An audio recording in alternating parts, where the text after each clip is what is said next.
개나 고양이 등 반려동물을 키우는 가구가 늘면서 동물 장례에 대한 관심도 커지고 있습니다. 하지만 장례 시설이 부족한 데다 시설 건립도 쉽지 않아 장례 문화가 정착하기엔 시간이 걸릴 것으로 보입니다. 반려동물이 죽었을 때 어떻게 처리해야 하는지는 모르는 경우가 대부분입니다.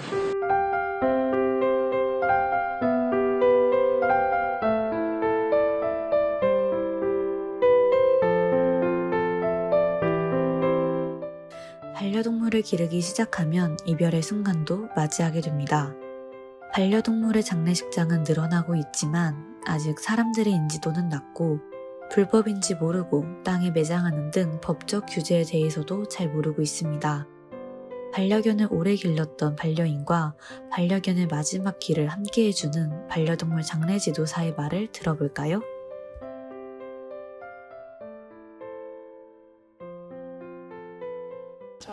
제가 키웠던 강아지는 시츄였고요. 암컷이었고 12년 정도 같이 살다가 작년 11월쯤에 무지개 다리를 건넜습니다. 장례는 특별한 게 뭐 크게 치룬 건 없었고 그냥 할아버지네 집 마당에 좋아했던 거랑 같이 이쁘게 묻어줬습니다. 가장 큰 건 사실 시설이 어디 있는지도 잘 몰랐고 정보력이 별로 없기도 했었고 비용적인 문제도 있었던 것 같아요. 뭐 강아지 그 칩 같은 거 내장하는 거 그런 건 알고 있었는데 그 위에 뭐 자세한 거는 사실 잘 몰랐어요. 잘 모르는 것 같은데 그 원인은 무엇이라고 생각하시나요? 일단은 이 반려동물 장례 시설 자체가 사람들한테 이제 알려지기 시작한 지도 얼마 되지도 않았고요. 사실 이제는 반려동물이라고 부르고 있지만 몇 년 전까지만 해도 이제 애완동물이라는 말을 썼고 혹은 이제 집 지키는 강아지 이런 식으로 많이 썼는데 그러다 보니까 아직도 이제 좀 나이가 있으신 분들은 이 반려동물에 대한 인식이 그냥 이제 데리고 있는 그냥 밥 주는 집 지키는 인식이 많아요.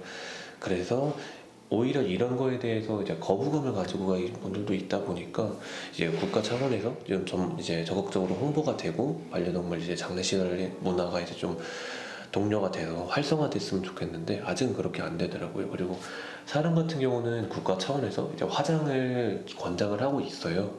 근데 반려동물들은 꼭 화장을 진행해야 되는 건 아니거든요. 법적으로 따지면은 이제 땅에 묻어주는 거는 이제 불법인 거고요. 이제 동물병원에 의료 폐기물로 맡기거나 혹은 이제 종량제 쓰레기 봉투에 액을 담아서 이제 보내야 됩니다. 그렇게 해도 법적으로 문제된 건 없고요. 아니면은 합법적인 장례시설에 방문해서 이게 장례를 진행을 해야 됩니다. 근데 비용적인 부분이 드는 게 있다 보니까 아직은 불법이긴 하지만 땅에 묻어주시는 분들이 많으시고 혹은 병원이나 종량제에 버리시는 분들도 있어서 사람처럼 꼭 장례식장을 방문해야 되는 게 아니다 보니까 아직은 홍보가 좀 덜 이제 이루어지고 있는 것 같아요.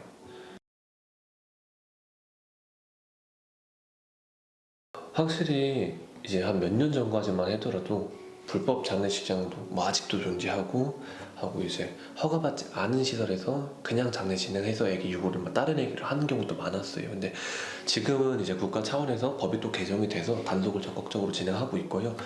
이제 합법적인 장례 시설에서만 진행을 하게끔 국가에서 지금 계속 법을 개정하고 있습니다. 그래서 이런 부분은 정말 많이 개선이 돼 있고 그리고 이제 오히려 이런 인터넷이 많이 활성화되어 있다 보니까 보호자분들께서 그런 피해 사실을 카페나 인터넷에 많이 공유를 하고 계세요. 그래서 점점 이게 더 이제 개선이 되고 있고 아직은 좀 더 개선이 되어야겠지만 그래도 아직 이제 발전하고 있는 게 보이다 보니까 이 부분에 대해서는 조금 더 시간이 필요할 것 같긴 합니다.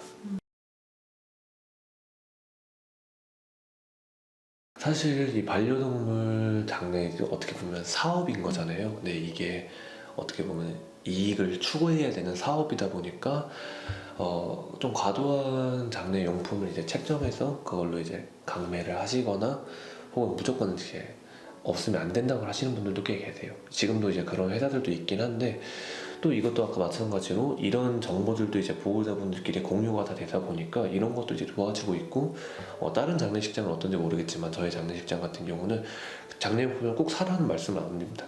장례용품 없어도 다 장례 진행 가능한 거고요.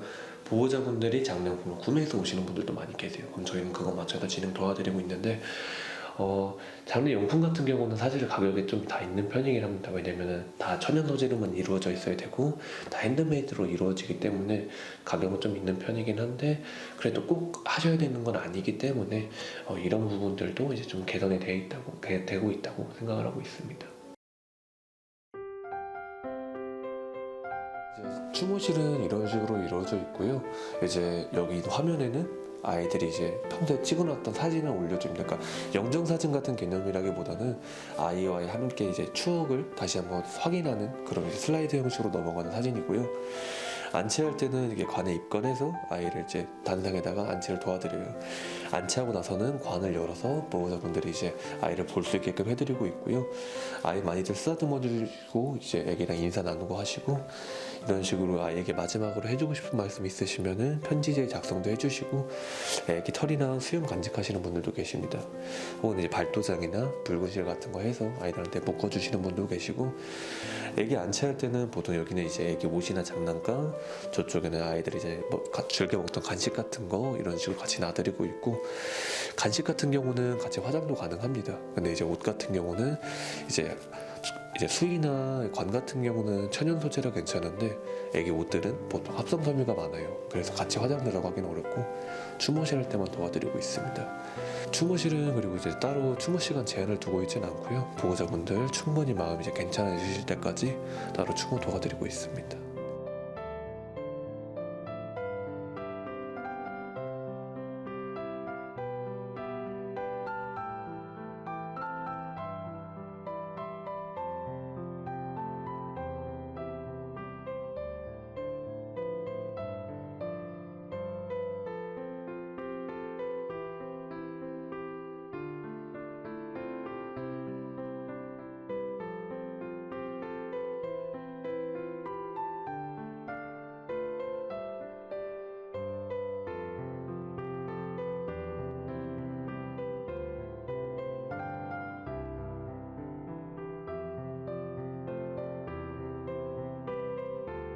반려인들은 슬픔을 극복하기 위해 어떤 노력을 하고 있을까요?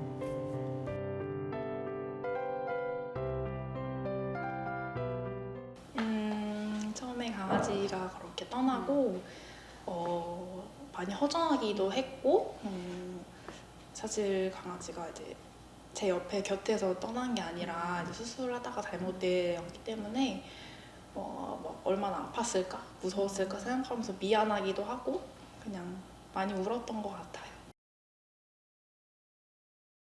사실 크게는 없었고요. 저는 강아지 사진을 오히려 더 안 보려고 했던 것 같아요. 자꾸 생각나서.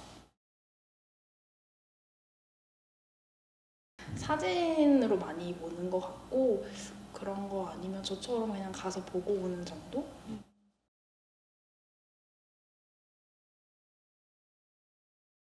저는 반려동물을 돌보는 가구도 굉장히 많이 늘어났고 지금 반려동물과 함께 살고 있는 인구가 1,500만 명에 이제 육박하고 있거든요. 그래서 아무래도 이제 돌보는 가구도 늘어났고 반려동물에 대한 인식들도 많이 달라져서 이제 아이들을 보냈을 때 가족을 보냈을 때와 비슷한 그런 사별 반응을 보이는 경우들이 많이 있어요. 그래서 그런 것들 때문에 펫너스 증후군이 좀 관심을 많이 받고 있고 사실 그 용어가 나온 건 굉장히 오래됐는데 그래도 이 사람들 인식은 많지 않았다가 점점 이제 늘어나고 있는 추세다 이렇게 볼 수 있을 것 같습니다. 네. 우선은 죄책감이 가장 큰 문제여서 반려동물에 대한 죄책감을 많이 호소를 하시면서 이제 방문을 하시고요. 그래서 죄책감뿐만 아니라 우울감이라든지 수면 문제, 우울증에서 보이는 다양한 그런 증상들을 이제 보이는 분들이 대부분이고 또 굉장히 좀 트라우마틱하게 아이들을 보낸 경우들이 있어요. 사고나 학대 같은 일로 인해서 아이들을 보낸 경우들도 있는데 그런 분들도 이제 상담을 받으러 많이 오시고 있습니다. 네. 우선은 기본적으로는 애도에 대한 상담을 8번의 회기 동안 이제 진행을 하고요. 이제 이 사별에 대한 수용 경험부터 사별에 대한 감정들을 경험하고 또 적응해 나가는 단계들, 그리고 마지막으로 이제 앞으로의 삶을 좀 더 희망적으로 그리고 하면서 이제 앞으로 계획들을 좀 세워 나가는 단계들, 이런 4가지 단계에 맞춰서 이제 애도 상담을 진행을 한다. 그렇게 보실 수 있을 것 같아요.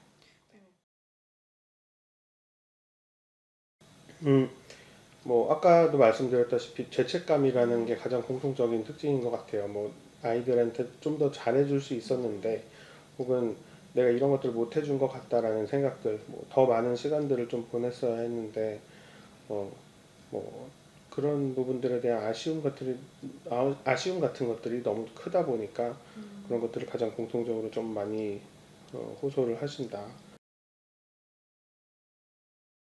뭐 3가지 정도가 있는데, 첫 번째는 이제 장례식을 꼭 치러주셨으면 좋겠다. 그러니까 뭐 굳이 큰 돈을 들이지 않더라도 아이들이 떠났을 때 그거를 뭔가 그렇게 추모할 수 있는 시간들을 가져보는 것들은 굉장히 중요하거든요. 뭐 그러면서 아이들이 떠났구나라는 것들을 이제 받아들일 수도 있고 인식하게 되고, 그래서 장례식은 뭐 무리가 되지 않는 선에서는 그래도 치러주시는 게 필요하다. 그리고 2번째는 뭐 편지 쓰는 것들, 아이에 대한 생각들이나 감정들을 좀 정리해보는 글들을 한번 적어보고, 아이한테 직접 하고 싶은 얘기들도 한번 편지에 적어보는 것들, 이런 것들도 굉장히 도움이 많이 될 수 있다.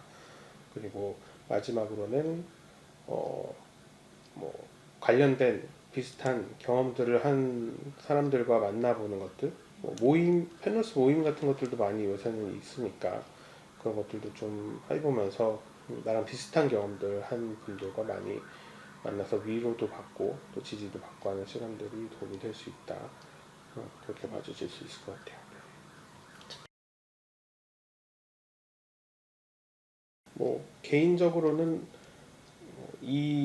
아까도 말씀드렸다시피 뭐 그런 이 죽음에 대해서 피하지 않으려는 자세, 뭐 내가 기꺼이 슬퍼하고 기꺼이 들여다보려고 해보고, 아이가 떠났구나라는 것들을 내가 뭐 정말 피하지 않고 받아들이겠다라는 자세들이 좀 필요하지 않을까 하고, 사회적으로도 이 반려인들은 사실 가족을 이루는 거거든요. 그러니까 동물을 떠나보냈다라는 것 시선으로 바라보지 말고 가족을 보냈다라는 시선으로 바라보면 사실 이해하기도 쉽고 공감할 수도 있기 때문에 그런 노력들이 좀 필요할 것 같다 생각이 들어요.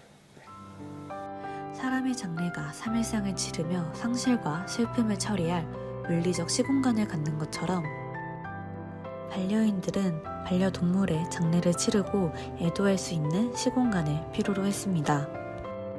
반려동물 장례식장, 펜로스 증후군 상담센터 등 반려동물의 죽음을 함께하는 문화가 늘어나고 있지만 아직까지 이에 대한 인식은 낮습니다. 사람과 더불어 사는 동물의 웰다잉을 위해서는 보호소 입양 때부터 장래에 대한 교육을 꾸준히 진행하고 죽음 뒤 충분히 애도하고 오래도록 추억할 수 있는 추모 공간을 제공하여야 합니다. 따라서 반려동물의 입양 시 장래 교육부터 죽음 뒤 추모 공간을 가질 수 있는 애플리케이션을 제안합니다. 디얼은 도그와 이얼의 합성어로 디얼 서비스를 통해 반려동물 장래 정보를 공유하고 죽음 이후의 디지털 애프터 라이프 서비스를 제공받아 반려동물 죽음 이후 이야기를 듣고 만들어 나가자는 의미입니다. 그럼 디얼을 시작해볼까요? 회원가입, 아이디와 비밀번호를 만들고 여건을 동의하면 회원가입이 완료됩니다.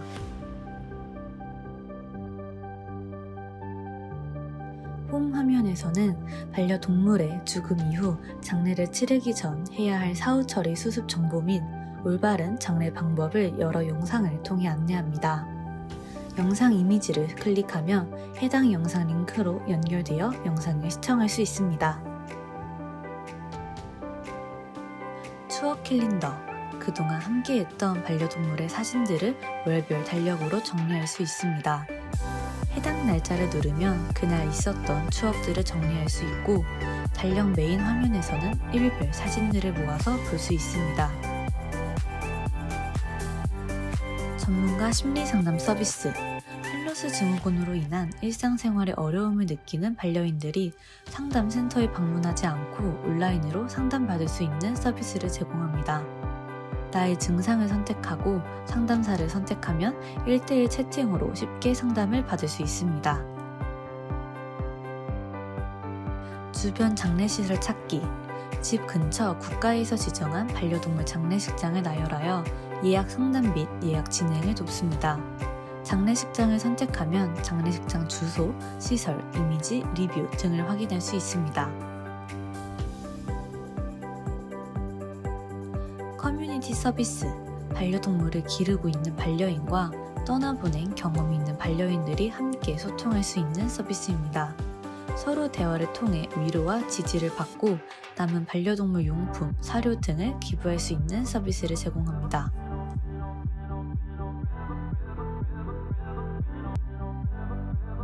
VR 가상공간 추모 서비스. 홈 화면 배너에서 VR 가상 추모 서비스 바로가기를 클릭하며 가상 공간에서 반려동물을 만날 수 있는 서비스를 제공합니다. 축적된 반려동물의 이미지를 통해 딥러닝된 포토그래프의 트리 기반 3D 모델링 기능으로 메타버스 공간을 구현합니다. 가상 공간 속에서 반려동물에게 그동안 하지 못했던 말들을 전하며 오래도록 추억할 수 있습니다.